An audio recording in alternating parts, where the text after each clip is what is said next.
Hello everyone, this is Bhargavi Prakash और मैं आपको पढ़ा रही थी फिजिक्स का पहला यूनिट जिसका नाम था इलेक्ट्रोस्टैटिक्स। कल हमने इलेक्ट्रोस्टैटिक्स पूरा क्या कर लिया था, कंप्लीट कर लिया था और हमने डिसाइड किया था कि आज हम क्या करेंगे, न्यूमेरिकल करेंगे और साथ ही कुछ कंसेप्चुअल क्वेश्चंस जो कि एनसीईआरटी की बुक में दिए हुए हैं वो करेंगे। आज का ये जो हमारा लेक्चर है, ये जो बच्चे जेईई मेंस की तैयारी कर रहे हैं उनके लिए बहुत इंपॉर्टेंट है, या फिर आप नीट की या फिर किसी भी कॉम्पिटिटिव एग्जाम की तैयारी कर रहे हैं तो ये वीडियो जरूर देखना। आपको न्यूमेरिकल किस तरह से करने हैं और कैसे कैसे सॉल्व करने हैं वो आपको फट से पता लग जाएगा। तो चलिए आज का हमारा जो लेक्चर है उसे शुरू करते हैं। तो हम अपना एनसीईआरटी की जो बुक है आपकी, उसका पहला क्वेश्चन मैं आपको पढ़ के सुना रही हूँ। पहला क्वेश्चन क्या है, what is the force between two small charge spheres having charges of 2 into 10 raised to power minus 7 coulomb and 3 into 10 raised to power minus 7 coulomb placed 30 centimeter apart in air। तो इस question में हमारे पास हमें क्या दिया हुआ है, question का जो गिवन है वो लिख लेते हैं। हमारे पास गिवन है जो हमारा Q1 है वो कितना है 2 into 10 raised to power minus 7 coulomb और जो हमारा Q2 है वो कितना गिवन है हमें 3 into 10 raised to power minus 7 coulomb. तो मतलब हमारा ये एक चार्ज है, कितना है ये चार्ज Q1 है और ये हमारा चार्ज है Q2। इन्हें कितनी दूरी पे रखा गया है, इन्हें हमने रखा हुआ है 30 सेंटीमीटर अपार्ट। ठीक है, तो हमारा R कितना आ गया है 30 सेंटीमीटर। इसे आप मीटर में कन्वर्ट कर लेंगे तो डिवाइडेड बाय 100 करेंगे। 1 मीटर में क्या होता है 100 सेंटीमीटर होते हैं, इसी को यहाँ पर यूज करके डिवाइड हो जाएगा और ये बन जाएगा 0.03 मीटर। तो इसके बाद चलते हैं, हमें सॉल्व क्या करना है। अब according to Coulomb's law,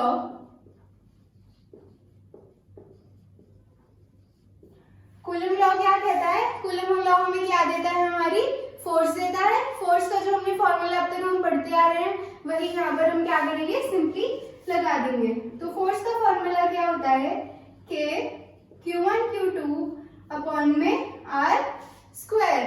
K की वैल्यू हमें पता है कितनी होती है 9 into 10 raised to power 9 into Q1 हमारा कितना है 2 into 10 raised to power minus 7 into Q2 हमारा कितना है 3 into 10 raised to power minus 7 upon में R स्क्वायर। R हमने कितना निकाल लिया 0.03, इसका क्या कर देंगे हम स्क्वायर कर देंगे।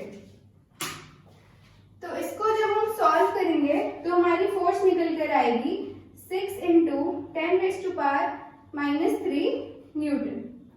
ठीक है, तो अब हमसे इस क्वेश्चन में एक और बात पूछी गई है, ये तो हमारी क्या निकल गई, फोर्स निकल गई जो ये चार्ज इस पे लगा रहा है।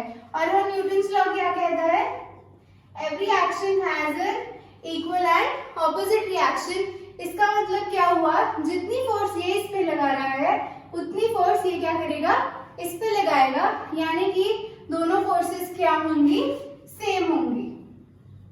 ठीक है, तो ये हमारा क्या था, एनसीईआरटी का जो पहला क्वेश्चन हमें गिवन था ये हमने क्या कर लिया, उसे सॉल्व कर लिया। बहुत ही सिंपल था, फिर से बता देती हूँ। हमें क्या गिवन था, Q1 था, Q2 गिवन था और R गिवन था। हमने सिर्फ क्या किया है, कूलम लॉ लगा के हमारी जो फोर्स थी उसे क्या कर लिया, कैलकुलेट। कौन सी फोर्स है ये, जो इस चार्ज ने इस पे लगाई और जो फोर्स ये चार्ज इस पे लगाएगा वो क्या होगी, सेम होगी, मतलब कि इतनी ही होगी। आइए चलते हैं हमारे सेकंड क्वेश्चन पर। इस तरह के न्यूमेरिकल में आपको बस क्या करना है, जो आपके सामने गिवन है उसे अपने सामने आपको साफ साफ लिख लेना है, तो आपको सिंपली पता लग जाएगा कि आपके पास कौन सी क्वांटिटी गिवन नहीं है और हम क्या कर लेंगे, उस क्वांटिटी को कैलकुलेट कर लेंगे। अब हमारे पास सेकंड क्वेश्चन क्या कह रहा है, the electrostatic force on a small sphere of charge 0.4 microcoulomb is due to another small sphere of charge minus 0.8 microcoulomb in air is 0.2 newton. पहला है what is the distance between the two spheres और दूसरा question क्या है, what is the force on second sphere due to the first sphere. तो इसमें हमारे पास जो गिवन है वो हम लिख लेते हैं। क्वेश्चन में हमें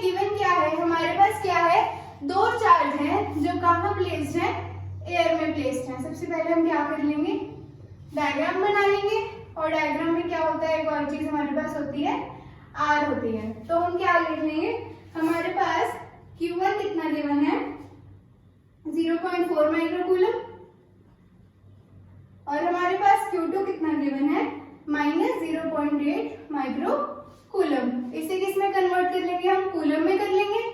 एक कूलम में कितना होता है, 10⁻6 माइक्रोकूलम होते हैं, तो एक माइक्रोकूलम में 10⁻⁻6 कूलम होंगे। ये मैं आपको बहुत सारी वीडियोस में बता चुकी हूँ, ये आप पिछली वीडियोस देखी होगी तो आपको समझ आ गया होगा।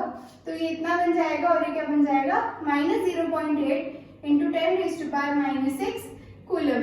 ये आ गई है हमारे पास चार्ज की वैल्यू। अब हमें क्या दिया हुआ है, फोर्स दी हुई है इस क्वेश्चन में। क्या बोला गया है कि the force on one charge due to another small charge is -0. ये वाला is equal to 0.2 न्यूटन। कितनी फोर्स लगा रहा है ये चार्ज इस पे, वो लगा रहा है 0.2 न्यूटन की। तो वो आपको क्लियर हो गया होगा कि हमारे पास इस क्वेश्चन में क्या नहीं गिवन है, आर गिवन नहीं है। तो हमें क्या निकालना है, हमें अपना आर निकालना है। क्वेश्चन जल्दी से रिवाइज करते हैं। क्या था, Q1 गिवन है हमारे पास, Q2 गिवन है हमारे पास, ये माइक्रोकूलम में थे, हमने इसे कूलम में कन्वर्ट कर लिया। उसके बाद जो हमारी फोर्स है, जो ये चार्ज इस पे लगा रहा है, वो हमें क्या है, गिवन है, और हमें निकालना क्या बचा, आर निकालना बचा, यानी कि हमें क्या निकालना है, सेपरेशन डिस्टेंस। ठीक है, ये हमें क्या करना है, निकालना है। अब वही फिर से according to Coulomb's law, force का फॉर्मूला हमारे पास क्या है, Q1 Q2 अपॉन में आर स्क्वायर। फोर्स की वैल्यू हमें कितनी गिवन है, 0.2 न्यूटन गिवन है। K की वैल्यू कितनी होती है, 9 × 10⁻9 होती है। Q1 हमारे पास कितना है, 0.4 × 10⁻6, और Q2 हमारे पास कितना है, 0.8 × 10⁻6। मैंने आपको बताया था जब हम न्यूमेरिकल करते हैं तो हम जो ये साइन है हमारे पास, इसे क्या कर सकते हैं, ड्रॉप कर सकते हैं या फिर इग्नोर कर सकते हैं। अगर आप साइन लेकर चल रहे हैं तो आप चार्ज के साइन के साथ साथ फोर्स का भी साइन लेकर चलेंगे, और ये चार्जेस क्योंकि दोनों क्या है, अलग अलग हैं, तो प्लस माइनस क्या करता है, एक दूसरे को अट्रैक्ट करता है। और अट्रैक्टिव फोर्स कैसी होती है, नेगेटिव होती है। तो अगर आप यहाँ नेगेटिव साइन यूज करें भी तो इसके साथ क्या हो जाएगा, कैंसिल हो जाएगा। बट इसे सिंपल रखने के लिए हम इसे बिना साइन के क्या कर लेंगे, सॉल्व कर लेंगे। अपॉन में हमारे पास क्या है, आर स्क्वायर है। ये ऊपर का मैं थोड़ा सा रब कर देती हूँ।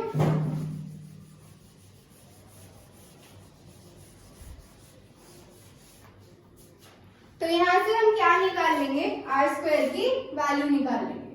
तो आर स्क्वायर हमारे पास निकल कर आ जाएगा 144 × 10⁻⁻4।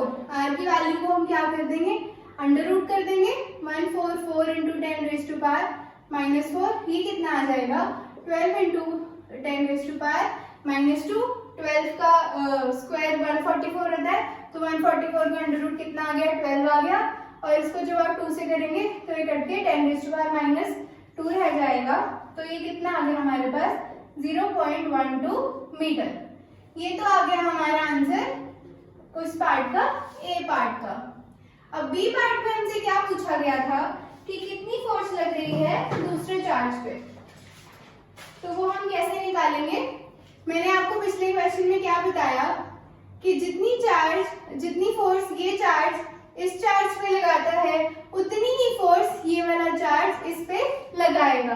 तो यानी कि फोर्स क्या होगी, फोर्स विल रिमेन सेम, यानी कि जो हमारी फोर्स है वो क्या रहेगी, वो सेम रहेगी। तो ये हो गया हमारा आंसर किसका, बी पार्ट का। अब चलते हैं हमारे अगले क्वेश्चन पे। अगला क्वेश्चन है, identify the given ratio Ke²/G MEMP as dimensionless quantity or not. From the table of physical constants, determine the value of this ratio. Also mention the significance of this ratio. तो इस question में हमसे क्या पूछा गया है, हमें क्या दिया हुआ है, एक फंक्शन दिया हुआ है। पहले हम इसे लिख लेते हैं। क्या गिवन है हमारे पास, K E square upon G M E M P. अब ये जो हमारे पास फॉर्मूला जैसा कुछ गिवन है, इसमें हम क्या करेंगे, पहले जानेंगे कि ये अलग अलग टर्म्स एक्चुअली में है क्या। के से शुरू करते हैं। के हमारा वही है जिसकी वैल्यू क्या होती है 9 × 10⁻⁹। ये होता क्या है 1/4πε0, और इसकी यूनिट मैंने आपको उस दिन कराई थी, कितनी होती है, newton metre square coulomb minus 2। उसके बाद हमारे पास ई है। ई हमारा वही है चार्ज ऑन इलेक्ट्रॉन, और चार्ज की यूनिट्स क्या होती है हमारे पास, कूलम होती है। उसके बाद जी हमारा क्या है, ग्रेविटेशनल कांस्टेंट।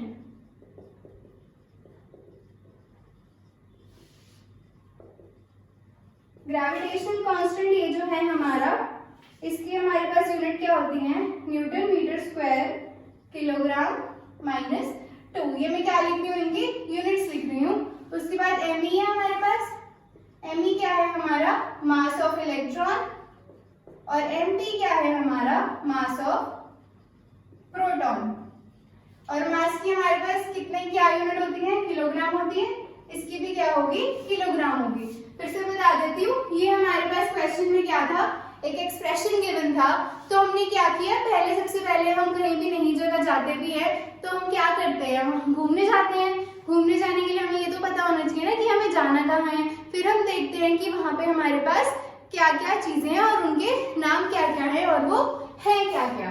तो वैसे ही हमने किया। सबसे पहले हमने के बारे में जाना कि हमें पता था इसकी वैल्यू हमारे पास कितनी रहती है, 9 × 10⁻⁹, और ये होता क्या है 1/4πε0। इसकी यूनिट्स मैंने आपको उस दिन डिराइव कराई थी।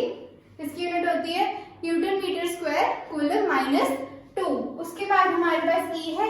ई हमारा चार्ज होता है इलेक्ट्रॉन का। चार्ज की यूनिट्स क्या होती है, कूलम होती है। उसके बाद हमारे पास जी है। जी क्या है हमारा, ग्रेविटेशनल कांस्टेंट है। इसकी हमारी यूनिट होती है newton metre square kilogram minus 2। उसके बाद हमारे पास क्या था, एम ही था। एम ही क्या है हमारा, मास है किसका, इलेक्ट्रॉन का, और ये हमारा मास है किसका, प्रोटॉन का। तो मास की हमारे पास यूनिट क्या रहती है, किलोग्राम रहती है। अब ये सारी यूनिट्स को हम क्या करेंगे, इसमें पुट कर देंगे। अभी हम पुट क्यों कर रहे हैं, हमसे क्वेश्चन में क्या पूछा गया था कि क्या ये जो एक्सप्रेशन है, क्या ये एक डायमेंशनलेस क्वांटिटी है कि नहीं है। अगर तो हमारे पास, अगर हम इसको इसमें पुट करें इन सारी यूनिट्स को, अगर हमारे पास डायमेंशंस क्या आ जाए, m0 l0 t0, तो फिर ये क्या होगी, हमारी एक डायमेंशनलेस क्वांटिटी होगी, वरना ये क्या होगी, डायमेंशनलेस क्वांटिटी नहीं होगी। तो आइए इसमें वैल्यूज पुट करके देख लेते हैं। के की यूनिट्स क्या है हमारे पास, newton metre square coulomb minus 2। E की हमारे पास कूलम है, इसका पहले से ही क्या हो रखा है, स्क्वायर हो रखा है। जी हमारे पास यूनिट्स क्या है, newton metre square kilogram minus 2, और ये हमारे पास मास थे दोनों, किलोग्राम इनटू में केजी। अब अगर आप ध्यान से देखें तो न्यूटन क्या हो रहा है, न्यूटन के साथ कैंसिल हो रहा है, मीटर स्क्वायर के साथ कैंसिल हो रहा है, ये किलोग्राम माइनस 2 है और ये क्या है +2, तो kg raise to power 0, anything raise to power 0 is always 1, तो ये भी 1 हो गया। और ये क्या है हमारे पास, कूलम -2 और यहाँ पे +2, तो 0 आ जाएगा, ये भी क्या हो जाएगा, 1 आ जाएगा। यानी कि ये जो हमारी क्वांटिटी है, मतलब ये वाली, ये क्या निकल कर आई है, डायमेंशनलेस क्वांटिटी निकल कर आई है, क्योंकि कुछ भी यूनिट्स नहीं बची है। अगर सोचो हमारे पास, सपोज कर लीजिए m बचता, यानी कि मीटर बचता, तो ये किसकी यूनिट्स है, लेंथ की है, तो क्या हो जाता, m0 l1 t0 हो जाता, यानी कि कुछ तो डायमेंशंस थे इसके। या फिर इसमें अगर टाइम का कुछ होता तो t1 हो जाता, या फिर मास का कुछ होता तो मास के ऊपर कुछ आ जाता, तो ये क्या होती है, डायमेंशन वाली क्वांटिटी होती। लेकिन क्योंकि हमारे पास सारा निकल कर क्या आ गया, 1 आ गया, यानी कि ना ही हमें मीटर मिला, ना हमें किलोग्राम मिला, ना हमें कूलम मिला, तो ये क्या है, डायमेंशनलेस क्वांटिटी है।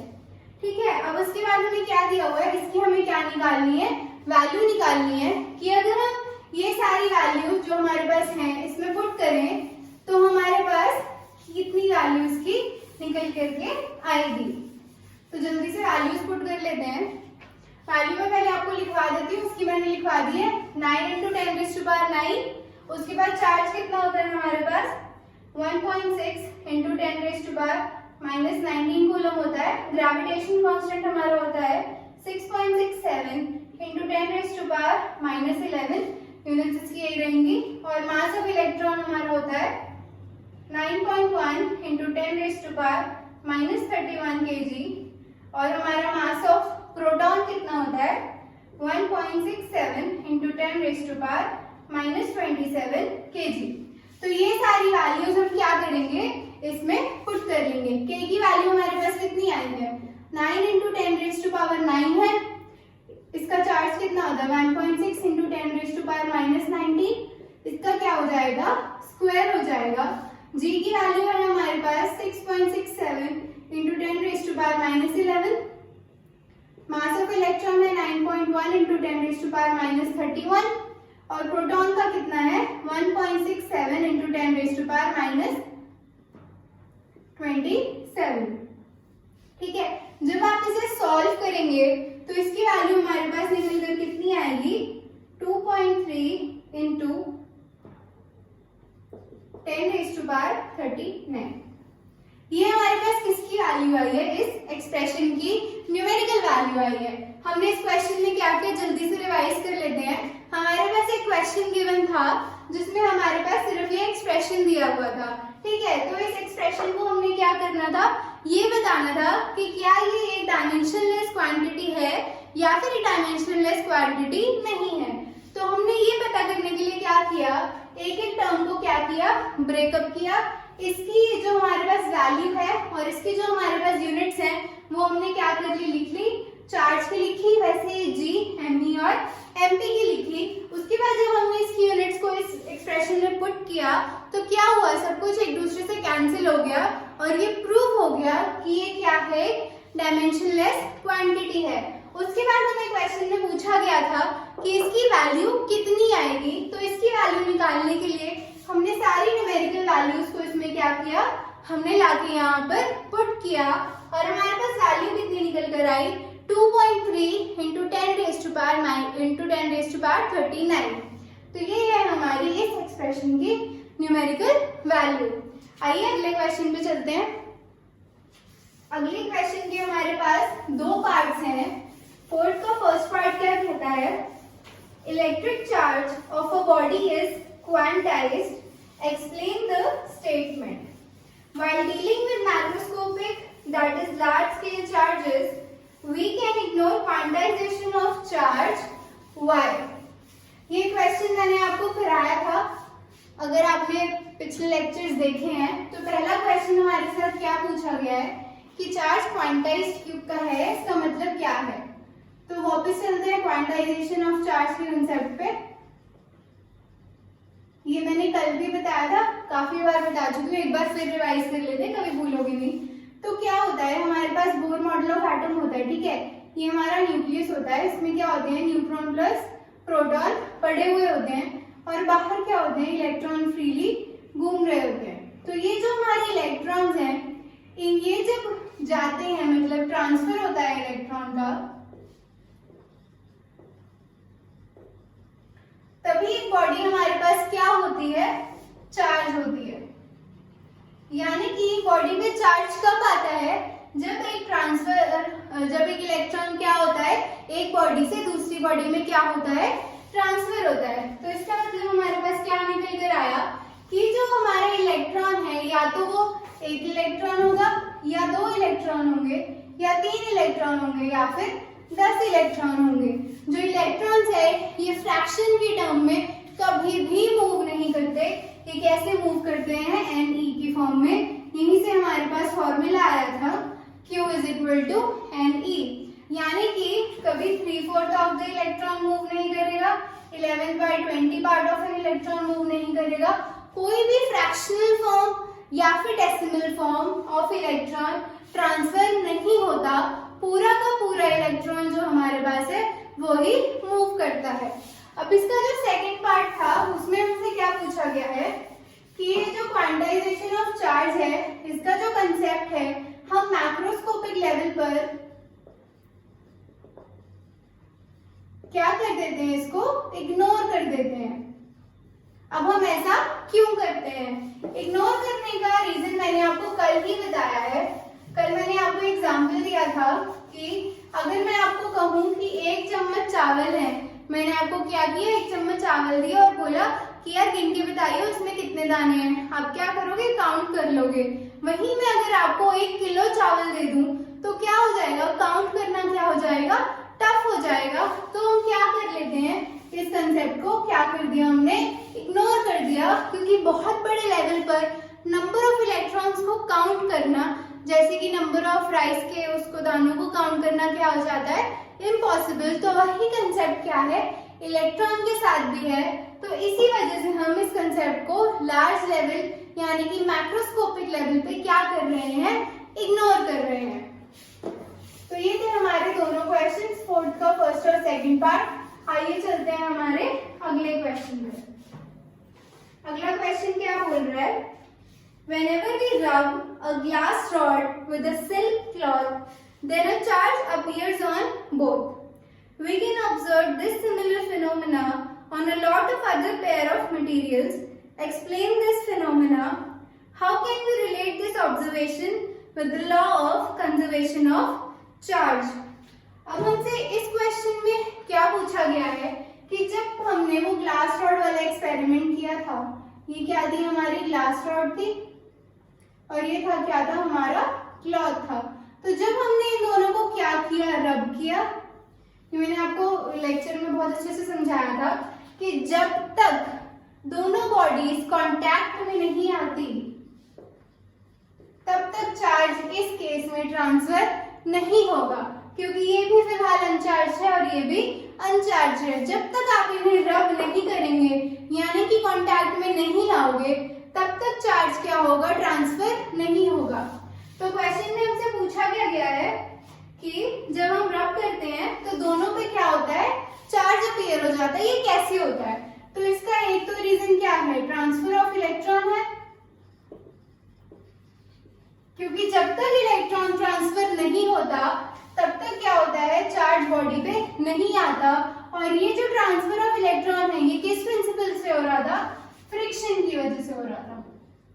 ये भी मैंने आपको लेक्चर में अच्छे से बताया था कि फ्रिक्शन कैसे रोल प्ले कर रही है ट्रांसफर ऑफ इलेक्ट्रॉन में। अगर आपने लेक्चर नहीं देखा है तो जाके प्लीज इसे देख लीजिए, आपको ये पूरा अच्छे से क्या हो जाएगा, समझ आ जाएगा। इसके बाद हमारे पास इसमें पूछा गया है कि हमने पढ़ा था एक law of conservation of charge.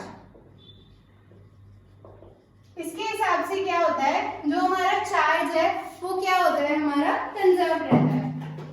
Conserve रहने का मतलब क्या है कि स्टार्टिंग में इनिशियली जो चार्ज होगा वही चार्ज क्या होगा, बाद में होगा।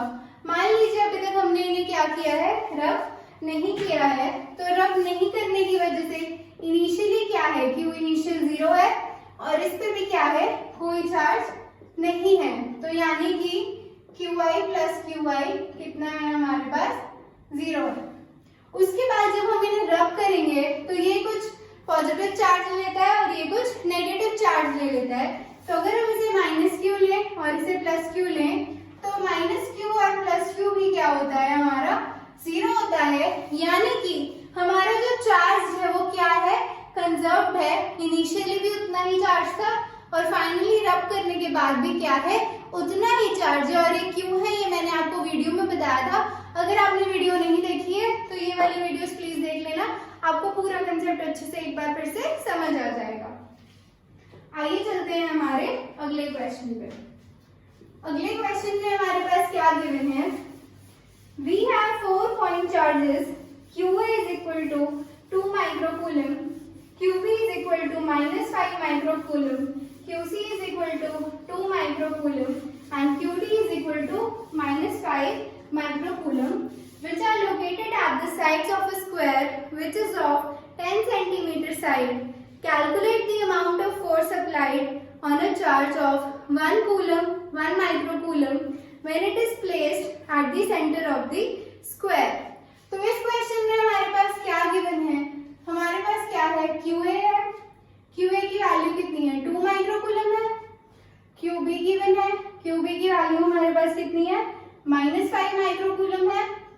QC की वैल्यू हमारे पास कितनी है? 2 माइक्रोकूलम है। और QD की वैल्यू हमारे पास कितनी है? -5 माइक्रोकूलम। अब हमें क्या दिया हुआ है कि कहाँ प्लेस्ड है? On the sides of a square. ये हमने क्या किया? एक सुंदर सा स्क्वायर बना लिया। इसकी साइड हमें गिवन है 10 सेंटीमीटर। ठीक है, ये भी 10 है और ये भी क्या है? 10 है, क्योंकि ये क्या है? एक स्क्वायर है। अब ये हमने A ले लिया, ये B ले लिया, ये C ले लिया और ये D ले लिया। क्या गिवन है हमें? 4 चार्जेस गिवन है और वो कहाँ प्लेस्ड है? साइड्स ऑफ द स्क्वायर पे, यानी कि स्क्वायर के कोनों पे प्लेस्ड है। तो यहाँ पर QA होगा, ये कितना है? +2 माइक्रोकूलम है। B कितना है हमारा? -5 माइक्रोकूलम है। QC कितना है? +2 माइक्रोकूलम। और QD कितना है? -5 माइक्रोकूलम। तो हमने सिंपली क्या किया है? ये जो हमारे पास चार्ज की वैल्यूज गिवन थी, ये कहाँ पे प्लेस थे? साइड्स ऑफ स्क्वायर पे। हमने सिर्फ इनको क्या कर दिया? यहाँ पे रख दिया। अब हमें क्वेश्चन में आगे क्या पूछा गया है कि हमें क्या करना है? Calculate the amount of force applied on a charge of 1 microcoulomb when it is placed at the centre of a square. हमें क्या दिया हुआ है? हमें स्क्वायर का सेंटर निकालना है। तो सेंटर कहाँ, पॉइंट कहाँ पर होगा? जहां दोनों डायगोनल्स मिल रहे होंगे, यानी कि पॉइंट O। पॉइंट O पे हमारे पास कितना चार्ज है? 1 माइक्रोकूलम चार्ज है। अब हमें क्या निकालना है? हमें फोर्स निकालनी है। और फोर्स क्या है? वेक्टर क्वांटिटी है। वेक्टर का मतलब क्या है? डायरेक्शन भी होगा और कुछ मैग्नीट्यूड भी होगा। ठीक है, तो अगर हमें देखा जाए, अगर हम ये वाला केस कंसिडर करें, यानी कि AO वाला, ठीक है, मतलब QA ले लिया हमने और Q0 ले लिया, ये हमने 2 चार्जेस ले लिए। तो हम क्या निकालेंगे? Force F0A, force on charge 0 due to charge A। ये मैंने आपको F12 F21 सब में बताया है कैसे लिखते हैं, इसे प्लीज मत भूलना। ठीक है, तो दोनों चार्ज की वैल्यू हमारे पास है Q0 इंटू QA अपॉन में R स्क्वायर। अब यहाँ पे हमारे पास मिसिंग अमाउंट क्या है? R square. और R स्क्वायर किसके इक्वल है हमारे पास? Q0 QA अपॉन ये वाला डिस्टेंस, यानी कि क्या है? OA या फिर AO, इसका स्क्वायर। तो अब हमें यहाँ पर क्या निकालना है? हमें OA की वैल्यू निकालनी है। वो हम कैसे निकालेंगे? पाइथागोरस थ्योरम तो सब लोग पढ़ते आ रहे हो यार इतने टाइम से, वो तो आती होगी। ठीक है, पहले हम क्या कर लेंगे? पूरे डायगोनल की वैल्यू निकाल लेंगे। और हमें पता है डायगोनल ऑफ स्क्वायर क्या होते हैं? इक्वल होते हैं। और बीच वाले पॉइंट पे क्या करते हैं? बाइसेक्ट करते हैं, यानी कि जितनी वैल्यू इसकी है उतनी वैल्यू इसकी है, और जितनी वैल्यू इसकी है उतनी वैल्यू इसकी है। ठीक है, तो हमें क्या निकालना है? हमें OA निकालना है। OA कैसे निकालेंगे? अब हम OA की जगह हम क्या कर लेंगे? AC निकाल लेंगे। तो AC का स्क्वायर है, अगर आप ये वाली ट्रायंगल कंसीडर कर लो, ये वाली ले लो या फिर ये वाली ले लो, एक ही बात है। ठीक है, AC का स्क्वायर कितना हो जाएगा? AD का स्क्वायर प्लस BC का स्क्वायर। AD कितना है हमारे पास? 10 है। ये वाली साइड हमारे पास 10 है, ये वाली साइड भी हमारे पास 10 है। ये वाली साइड हम क्या कर रहे हैं? निकाल रहे हैं। तो 10 का स्क्वायर प्लस 10 का स्क्वायर, ये हो जाएगा 100 प्लस 100, यानी कि 200। और जब हम AC निकालेंगे तो इसका क्या करेंगे? अंडर रूट करेंगे। तो ये कितना आ जाएगा? 10√2। ठीक है, तो हमारे पास AC की वैल्यू यहाँ पर आई है। हमें चाहिए क्या? OA चाहिए। तो AC हमारे पास आ गया, हमने क्या कर दिया? इसको बाय 2 कर दिया। तो OA कितना आ गया हमारा? 5√2 आ गया। ठीक है, यहाँ पे अगर हम वैल्यू पुट करें तो Q0 हमारा कितना है? 1 है। ये कितना है हमारे पास? 2 है अपॉन 5√2 का होल स्क्वायर। अब ये वैल्यू कौन सी निकाली है हमने? जो इसकी इस पे लग रही है, कि हमारा कांस्टेंट होता है, आप लिखना चाहें तो लिख सकते हैं। ठीक है, तो ये वाली हमने वैल्यू क्या निकाली है? कितनी फोर्स इस पे लग रही है, किसकी वजह से लग रही है? इसकी वजह से लग रही है। अब हम क्या करेंगे? इसके लिए निकालेंगे। किसके लिए? OC के लिए।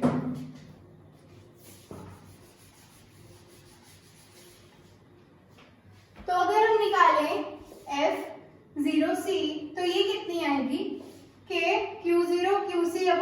आर स्क्वायर यानी कि के Q0 QC अपॉन में ये वाला डिस्टेंस यानी कि OC का होल स्क्वायर के Q0 कितना है हमारा, Q0 ये वाला है 1 है, इंटू ये कितना दिया हुआ है हमें 2 दिया हुआ है,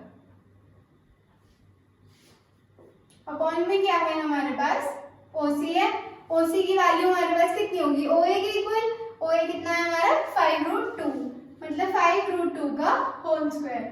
अगर आप इस एक्सप्रेशन को इससे कंपेयर करेंगे तो ये क्या दोनों एक्सप्रेशंस इक्वल नहीं है एकदम, तो हमें पास क्या निकल कर आया कि जो फोर्स ये वाला चार्ज जिस पे लगा रहा है उतनी ही फोर्स ये वाला चार्ज जिस पे क्या कर रहा है लगा रहा है, यानी कि इन दोनों फोर्सेस का जो मैग्नीट्यूड है वो तो क्या है हमारे पास एकदम सेम है, लेकिन इनकी डायरेक्शन क्या होगी ऑपोजिट होगी। क्यों होगी, ये क्या है पॉजिटिव चार्ज, ये क्या है पॉजिटिव चार्ज है, तो पॉजिटिव पॉजिटिव एक दूसरे को क्या करेंगे रिपेल करेंगे, मतलब इसका जो फोर्स होगा वो इस डायरेक्शन में लगेगा।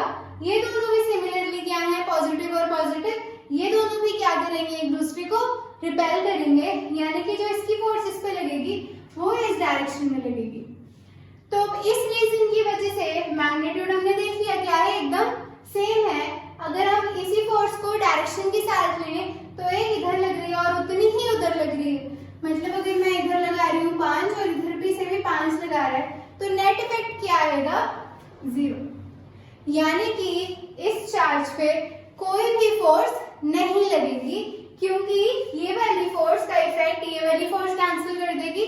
और आप सिमिलरली इस केस में भी क्या कर सकते हो सॉल्व करके देख सकते हो, ये वाली फोर्स हमारे पास -5 और +1, -5 +1 क्या करेंगे अट्रैक्ट करेंगे, ये भी क्या करेगा अट्रैक्ट करेगा, इनकी डायरेक्शन भी आपस में क्या करेगी एक दूसरे के इफेक्ट को कैंसिल कर देगी। तो क्या होगा जो हमारी नेट फोर्स लग रही है वो क्या लगेगी 0 लगेगी। तो ये हमने ये वाला न्यूमेरिकल भी कर लिया, एक बार रिवाइज कर लेते हैं। क्या था हमारे पास 4 चार्जेस गिवन थे, वो कहाँ प्लेस थे साइड ऑफ अ स्क्वायर पे, और बीच में क्या था हमारे पास एक टेस्ट चार्ज था जिसकी वैल्यू थी +1 माइक्रो कूलम। हमने क्या किया पहले हमने डिस्टेंस कैलकुलेट किया, कैसे कैलकुलेट किया पाइथागोरस थ्योरम यूज करके हमने क्या कर लिया OA निकाल लिया और OC निकाल लिया, और हमने इन दोनों के लिए वैल्यू कैलकुलेट करके देखी तो जो मैग्नीट्यूड आ रहा था वो क्या आ रहा था हूबहू सेम आ रहा था। तो मैग्नीट्यूड के बजाय हम कहाँ गए डायरेक्शन पे गए, तो हमने देखा कि डायरेक्शन जो है वो कहाँ लग रही है ऑपोजिट लग रही है, इसकी वजह से जो इन दोनों का एक दूसरे पे इफेक्ट है वो क्या हो जाएगा कैंसिल हो जाएगा। तो जो नेट फोर्स लगेगी इस पे वो क्या होगी 0 होगी। तो ये हमने आज क्या कर लिए 6 क्वेश्चंस कर लिए, ये आपकी एनसीईआरटी की बुक में गिवन है। अब एक बार खुद से इन्हें सॉल्व करके देखना या समझने की कोशिश करना। जो लेक्चर मैंने पहले कराए हैं उसी में से सारा कंसेप्ट क्लियर हो जाता है, इसमें कुछ भी नया नहीं पढ़ा हमने। फोर्स कैसे निकालनी हमने मैक्सिमम क्या अप्लाई किए इनमें कूलम लॉ अप्लाई किए, और जो हमने वो चार्जिंग वाले एक्सपेरिमेंट किए थे और जो कंजर्वेशन क्वांटाइजेशन वगैरह सब पढ़ा था उन्हीं पे बेस्ड क्वेश्चन आते हैं। तो जो बच्चे तैयारी कर रहे हैं किसी कॉम्पिटिटिव एग्जाम की उनके क्या होने चाहिए कंसेप्ट क्लियर होने चाहिए, और वो तभी क्लियर होंगे जब आप पहले की वीडियोस अच्छे से देखेंगे और फिर क्या करेंगे क्वेश्चंस को सॉल्व करेंगे। तो ये था हमारा आज का लेक्चर, ये सारे एनसीईआरटी के क्वेश्चंस हमने कर लिए सॉल्व। कल हम क्या करेंगे थोड़े से और क्वेश्चंस करेंगे जो थोड़े क्या होंगे टफ होंगे, ताकि आपका माइंड क्या हो इस डायरेक्शन में थोड़ा सा और चलना शुरू करे, और फिर आपको न्यूमेरिकल करते करते क्या हो जाएंगे बहुत ही इजी लगने लगेंगे। तो ये वीडियो देखने के लिए आपका बहुत बहुत धन्यवाद। चैनल को लाइक शेयर और सब्सक्राइब जरूर कर देना। अगर आपके पास खुद का कोई न्यूमेरिकल क्वेश्चन है तो आप नीचे कमेंट में छोड़ देना, मैं आपको कल उसका सोल्यूशन दे दूंगी। Thank you so much.